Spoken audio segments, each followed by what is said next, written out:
Hey, it is December 24th. God bless y'all. This is sending out to two angels only, and they're of the Solomon Investment Group, so Bella and Abe. I'm leaving Chad out of this because this is just, from one person to another group of people that I call angels. Um, you know, God works in mysterious ways, and it's worked in amazing ways. So I hope you guys are going to be able to get your financing together. I hope we're going to be able to do business together. I hope we actually buy this place back together. I've already got a sale on it right now, and I've got first right of refusal with a predetermined price, and it also includes cleanup in that price. So I got a way better deal, and I'm going outside of the realtors so I can save some money that way. Another angel came to me, came to me with a bag of money, put me up in a hotel, and you two are both angels. You have no idea how much respect I have for you, and I'm not undermining you. I'm not doing anything of the sorts, which is why I secured a first right of refusal to be designated to anyone of my choice. Okay. That said, you still have not allowed me to present my business opportunity to you, and it's really hard to do without having presence because it's a complicated vehicle. Hey, you don't get a 99% on your thesis with simplicity. I know they say keep it simple, stupid. There ain't nothing simple about the tax laws and the property laws and REIT investments and limited liability partnerships. It's one of the last flow through vehicles that the CRA recognizes, and I nailed it. My thesis was marked by three different universities because my prof was so uncertain. It was the highest mark he'd given out in over 15 years by over 19%. And he was so unconfident in his own findings that he asked for an extension from the university to have a delayed return of my mark. And then he had it marked by the University of Calgary and then the University of British Columbia by their accounting departments, and both of them said the thing's fucking perfect. Within 1 year after that, when I was diagnosed by cancer for the first time, and I don't believe in the word cancer, I was diagnosed by rising liver yang with an acupuncturist, which it did result in having, I did go to Taiwan. I had 3 tumors cut out of me. I still had 2 left. However, in the Asian medicine, they don't use the word cancer, and therefore that mentality, that verbiage never materialized in my mind, and I realized that I had a group of cells that were vibrating at a different frequency than the rest of their cells in the same organs. I do believe I'm cancer free. I've never done chemo or radiation, even though it was recommended. And I wasn't able to get back to do to the second surgery just as a result of COVID. But what I'm saying is that I am here for a purpose that I can't explain, and most of this stuff comes through me. It's been fucking hard. Ever since May 19th, 2019, when the first time I was touched by an angel, and it told me quite simply, it said, Craig, you have found your purpose in life unlike any other. You are here to sell. You've been selling in every industry, from healthcare, education, law enforcement, insurance. I had a minister of a church, of a massive organization come up to me after an insurance presentation, and he called me his teacher. And I'm like, what are you talking about? You got to be a little bit crazy. I'm like, Ike, who is this dude you brought? He's the grand minister. I'm like, what? What's he doing calling me his teacher? And this minister looks at me and says, son, the only thing you're doing is you're selling the wrong thing, man. You should be selling the word of God. And I said, man, I'm selling insurance, brother. Like, come on. You're in agriculture. You're $1 billion. You're a CEO of a $1 billion company. I'm selling insurance to secure your safety. And I'm a variable rate, floating guaranteed income that you get to pick based on your 3-year history. And I'm going to even tack onto that. I'm tacking on 70% of that to allow you to farm better, farm harder, and make more production. But I can take the risk away from you and set a baseline based upon your tolerance and acceptance. And this is something that came to me. I was able to take 5 years of financial statements, and I could put it into one 8.5 by 11 sheet and break it down to everything, and I could show it to a farmer, and that farmer could now all of a sudden, for the first time in his life, understand the accountant's statements that they'd been paying, $2 to $5 to $10,000 a year to prepare. He could understand it, but what's more is he could take actionable tasks to improve his metrics against the benchmark. And I could do that on one sheet of paper, and it blew people's mind. I had people lined up across Alberta, Saskatchewan, and Manitoba to deal with me, and I always had an application process. If you want me to deal with me, for one, I am on your board of directors. I am a part of your farm. Your farm now is a part of my heart, because I am a farmer. I'm a farmer's son. God bless you, Dad. And he's the angel that keeps talking to me, man. And he just says, keep doing, keep doing, keep doing. And I'm a farmer's son, steward of the land, provider of food for the people. I live with pride, I die with pride. Farmers are the one group, the one target audience that is unlike any other in the world, that will bankrupt their entire farm, that will lose their entire generational assets based upon pride and spite. You do a farmer wrong, and that will carry on for that year, the next year, to that next generation, to that generation subsequently following, and that farmer will never do business until that person comes and acknowledges their errors. That's why I say live with pride, die with pride. You know, the Indian, in the country of India, where the farmers just made that massive landslide of a win on their right to sell their own product. That's their slogan. Live with pride, die with pride. I didn't even know it. But on May 19th, 2019, that angel said, you found your gift.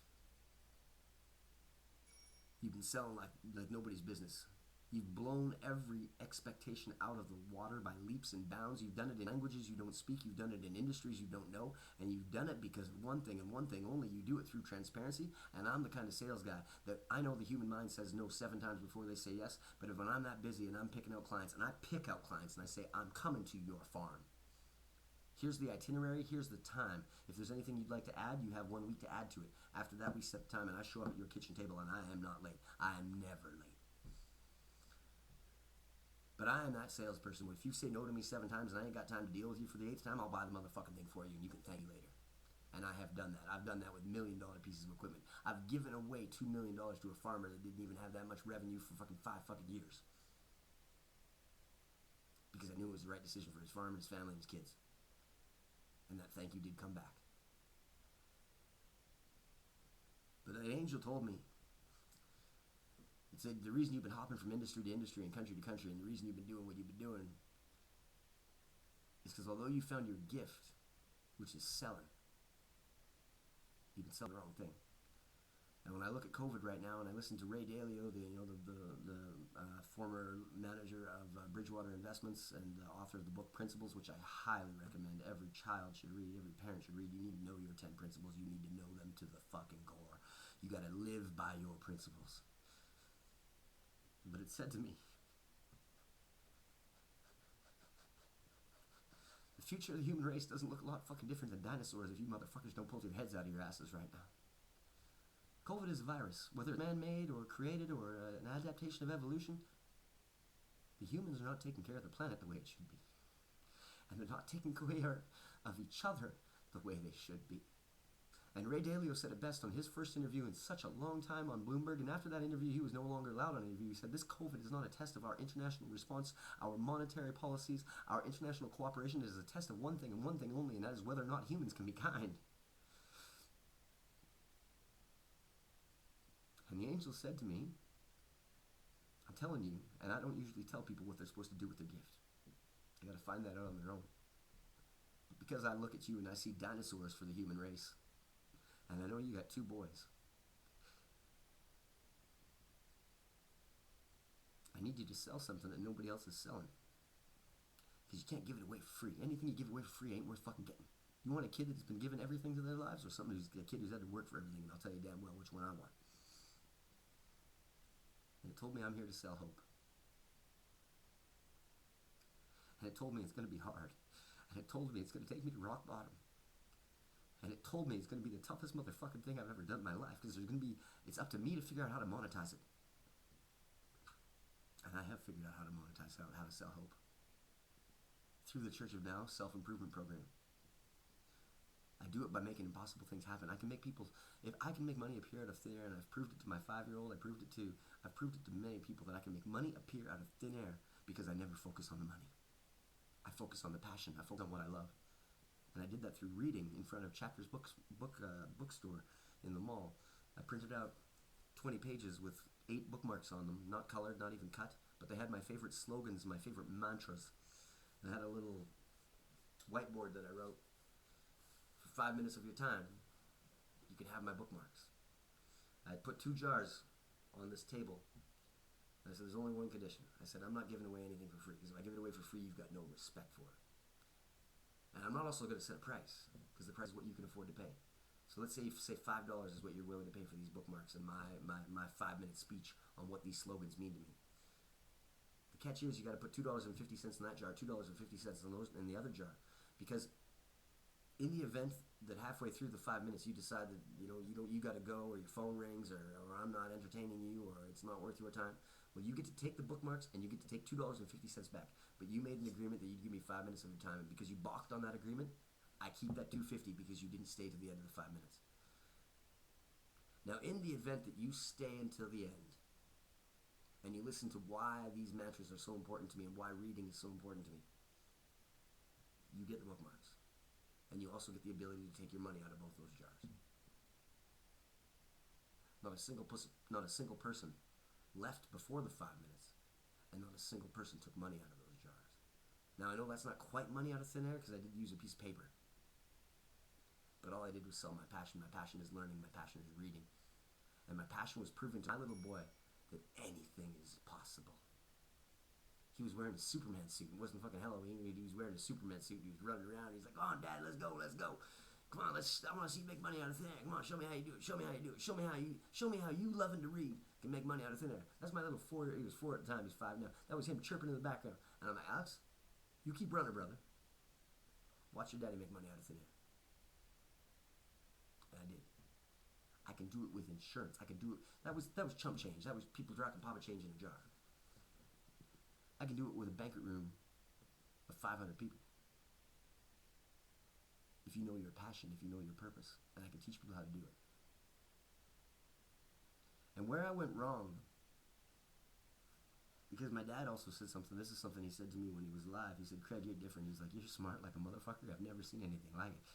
And people relate to you. You could talk to a $1 billion CEO of a company and put him in his place wearing a suit and tie, but you can go down to the streets and talk to somebody who's got HIV and fucking doing whatever else, and they all open up to you. They all relate to you because you've seen some stuff. You've seen stuff that you've never even seen before, and you're here for something different.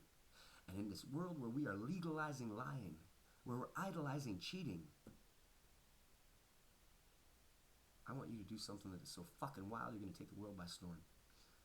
I said, "What's that, Dad?" He said, "I want you to trust unconditionally." And that's what I do. I trust unconditionally. You say something, I fucking believe it to a T. And he told me one follow-up to that rule, and he said, "Never fucking let him burn you twice."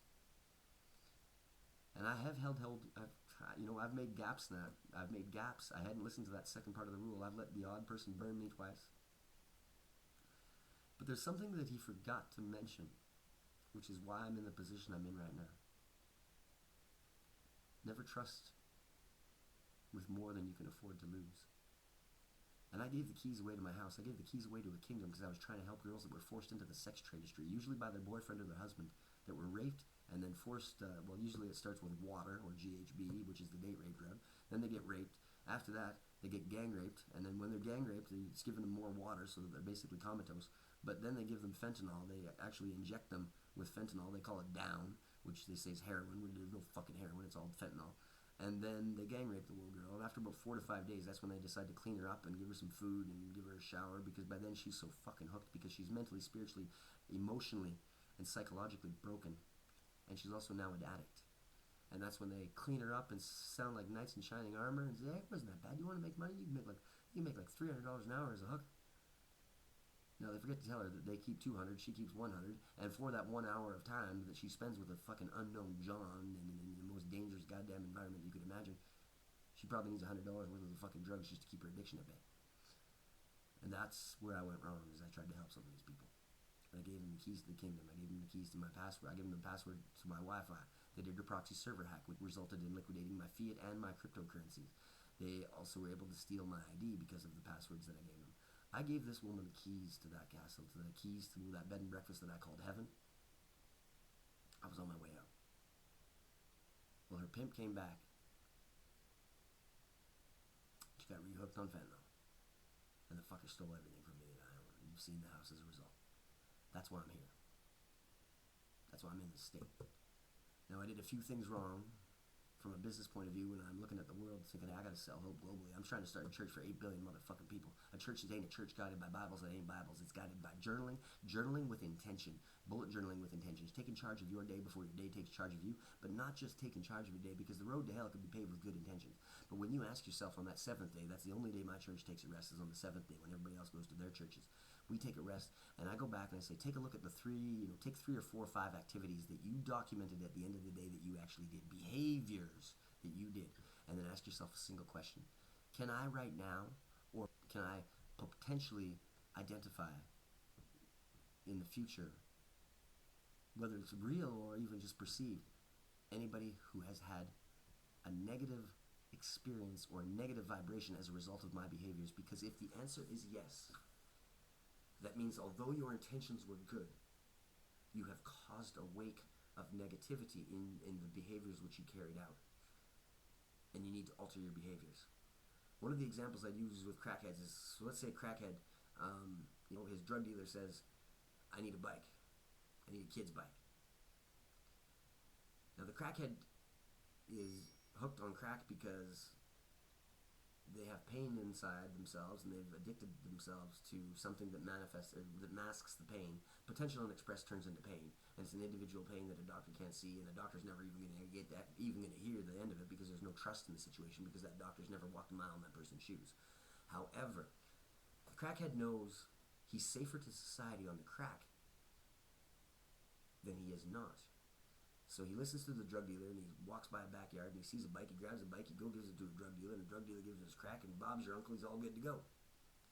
Now at the end of that week, the crackhead writes down, okay, I stole a bike on Wednesday, and now it's Sunday, I'm doing my reflections, and I'm asking myself whether any negative impacts have been felt, and can I identify a stakeholder as a result of my action of stealing a bike? Well, I bet you that kid's not happy, the parents got to buy a new bike, there's a few negative people that have a negative result of that experience. Now the next week, the crackhead still needs crack, and the dealer says, hey man, I need another bike. The crackhead's goal is to get a bike so he can feed his habit to quash his pain from not operating to his God-given gift and his full potential. But he says, I can't go around to a backyard and steal that because I made some negative vibrations. But I just walked by Costco, and it's winter right now, and I see all their bikes locked up in a compound. I can get into that compound. I'm going to go steal a bike from Costco. So the crackhead steals a bike from Costco, he gives it to the drug dealer, and the guy gives him his crack. And he journals at the end of the week, and he says, can I identify any negative stakeholders as a result of me stealing a bike from Costco? And yes, there are, but given the mental state and the way the mindset of this crackhead is, usually like, I can't think of anybody that I heard doing that. And in the church now, I'm saying that's an improvement in the right direction. Robin Sharma said it best when there was a father talking to his son. There's a story in one of Robin Sharma's books. He's the author of the 5 a.m. Club and The Monk Who Stole His Ferrari, as well as Hero, Genius, Legend, the self-improvement course that made me walk away from $1 million salaries. And he said a father was talking to his son one day, and the father said, son, when you were born, you cried as the world rejoiced. You had an APGAR out of 10. You cried. You live your life in such a manner so that when you're on your deathbed, the world cries as you rejoice. And if you live your life in that manner so that everybody thinks of you and they have a positive experience when they think of you, because they're never going to remember what you say or did not say or do or did not do, but they will always remember how you made them feel. And when you live your life in such a manner that there's not a single soul in the world that thinks of your name or their time with you or that experience they had with you, or maybe it was just something they read that you wrote, and they think positive thoughts. I don't care what religion you subscribe to, I think you're going to be all right. So Abe and Bella, I've got a plan for us. I've got a plan, but it requires a little bit of sit-down time. It's going to be a little money. I've already got this thing locked up in stone. But you angels took me off the street. You gave me some money. You gave me some food. You gave me some fucking hope. And as somebody who sells hope, I needed it from you at that time. And you gave it to me. And that will never be forgotten. But I ain't going to be bullied and muscled around by any fucking lawyer. I don't need lawyers. Lawyers in the Bible are liars. I operate by the rules from a kid that grew up on a farm where a gun and a handshake's all it's needed to make a deal, and that gun never needed to be taken off the back of the window of the truck. It was always a handshake. And I know we got to get legally on this stuff and then, do a proper bill of sale and all kind of things. But I want you guys to be a part of a limited liability partnership, which is going to be owned by a corporation, numbered company, already registered, ready to go. I'm working on buying an LLP right away. If I can't get the LLP in time, then we will do a purchase through a corporation at an inflated rate so we can take a loss when we buy it back to the LLP. And you are going to make more money than you've ever seen with a vehicle that will change the way you look at buying land.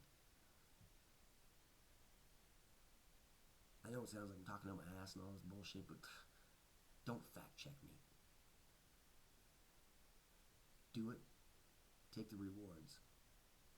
And if you feel like saying thank you, say thank you at the end. You want to waste your time fact checking, go fact checking. Robin Sharma said it best. Why reinvent the wheel? I take the fact that the wheel was round and it was a good goddamn invention, and I move forward and I charge forward. Some of the greatest minds in the world, they've already been tried, tested, and true. I ain't gonna go fact check them. I ain't fact checking Einstein's theory of relativity. I ain't checking Teslav's appearance to the frequencies of 369. I'm not checking that shit. I'm not checking Sadhguru's temperature on, what temperature you should be drinking water, whether you are in a healing state, a maintenance state, or whether you're in a learning state. I'm not checking this stuff. I'm not checking out the fact that yoga is good for back pain.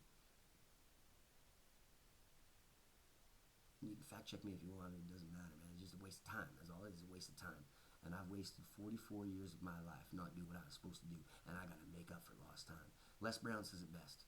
People will waste your time.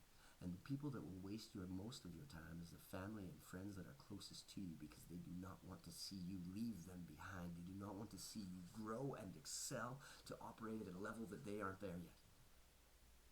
And on this Christmas, my gift to my family, and not my boys, but my mother and my aunts and my uncles, a very big family.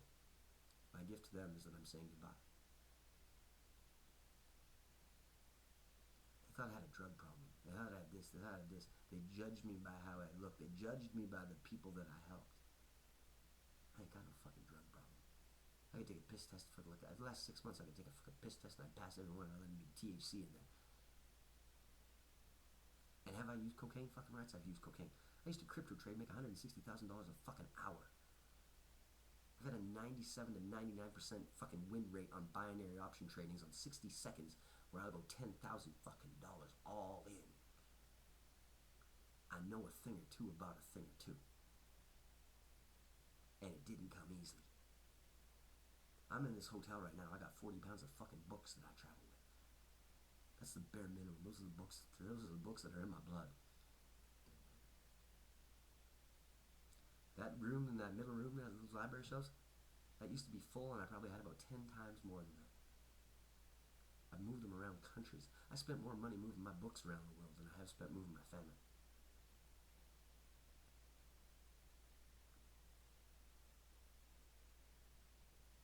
And all I'm saying to you angels, I'm not going to burn you. And I know this is a world where everybody's burning everybody. And in BC, holy motherfucking Christ of God, is this ever a place where you get burned? The lawyers burn, the city burns, everybody's burning everybody. It's one of the most dishonest places I've seen in my life. But you know what? Doing good, doing right. I come from a time and a place where right didn't mean S. Because what is right is right.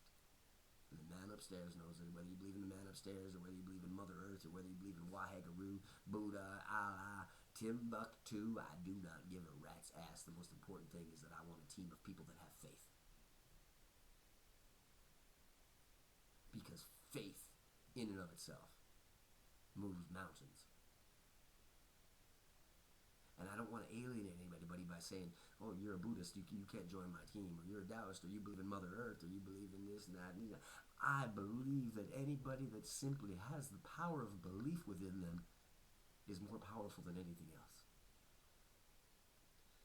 So on this December 24th, to you two angels,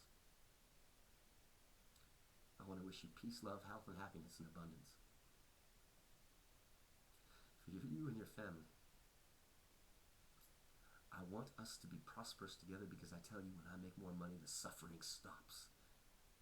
I do everything through the eyes of what is called B Corp certification, where I have a social component metric that is improved, that is included on my financial statements. I monetize that shit. I monetize happiness, and I've done it successfully to billionaires. And my results speak for themselves. The results of where I am right now speak to my oversight, and it speaks to me picking the wrong target audience when I decided to sell home. Yeah, I can bomb around the streets and I can help people out and I can give them a little bit of a candle and I can help them find their passion and I can help them, find the resources and that shit like that. But I got an impact with money. That's not my place on the streets. I roll fucking large.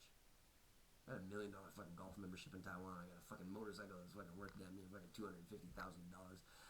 I roll hard. I roll hard high. Because when people give me $100,000, I turn it into a fucking million. But of that million, I stop suffering in the same time.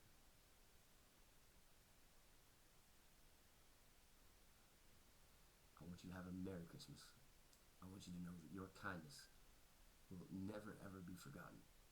And I want you to know that I hope that you get to work with me on this project. Because I still want that bed and breakfast to come true. I want it to be called The Heaven, operated by the Scottish Saint on Scott. And the other side, I want to have a cantina style kind of thing where we do the rentals for the beach toys and then the e-bikes, but we also sell because we highlight innovative companies that are disrupting industries around the world. And I want that to be called Hell, operated by the Pirates on Sortie. Because I have seen heaven and I have been through fucking hell. God bless you. Merry Christmas.